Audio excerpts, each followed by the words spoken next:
In a significant development, Singapore's former Transport Minister S. Iswaran, who is of Indian origin, has been moved to home detention just months after starting his jail term for corruption charges. This decision, as reported by Singapore's Prison Service, is part of country's structured rehabilitation process, allowing eligible prisoners to serve the remainder of their sentences at home under strict conditions. Now let's talk about what exactly led to his conviction.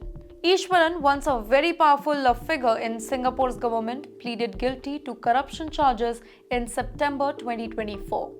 He was convicted under Section 165 of the Penal Code, which prohibits public servants from accepting valuable items from individuals or any businesses that they interact with in an official capacity. His wrongdoings? Accepting luxury gifts and perks worth 4,03,300 in Singapore currency, that is approximately 2.5 crore rupees, over 7 years from very prominent business figures including Ong Beng Seng, the majority shareholder of Singapore GDP, and construction tycoon Loom Kok Seng.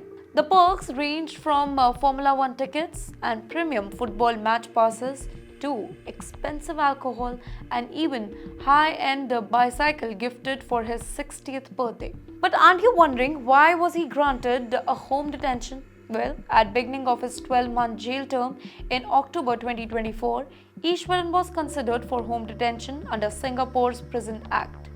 This system allows well-behaved people to serve the remainder of their sentences at home under strict supervision. Factors such as good conduct in prison, low risk of reoffending, and strong family support played a crucial role in his eligibility. Under home detention, he will have to follow strict rules, including curfew monitoring through an electric tag, limited motion outside the house, and regular check-ins with prison authorities. For employed detainees, work hours are allowed, while unemployed detainees will only have few hours to permitted outdoor time.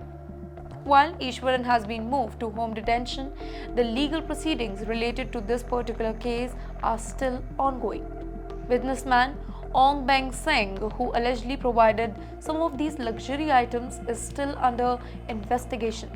Meanwhile, authorities have decided not to press any charges against construction tycoon Loom Kok Seng. Iswaran, once a very trusted figure in Singapore's ruling party, resigned from the office in January 2024, and he voluntarily returned 3,80,000 plus Singapore dollars, that is approximately 2.35 crore rupees, and that too of an illegal gain. However, the damage to his reputation is irreversible. Now, if we see it from an Indian perspective, then the case of S. Iswaran serves as a stark reminder of Singapore's zero tolerance policy towards corruption, a contrast to how corruption cases are often handled here in India. Singapore has a very swift and transparent judicial system where even high-ranking ministers are investigated, convicted, and punished without political interference. For India, this raises an important question. Should similar legal mechanism be enforced to hold politicians accountable for corruption? While Singapore ensures even a former minister face legal consequences, India has seen many politicians accused of corruption continuing their political career or escaping punishment altogether. Iswaran case highlights why strong anti-corruption law coupled with swift judicial action and independent investigation are important in maintaining public trust in governance. Now, if India were to adopt a similar model, would we see drastic reduction in corruption among public officials? Well, that remains a question worth pondering.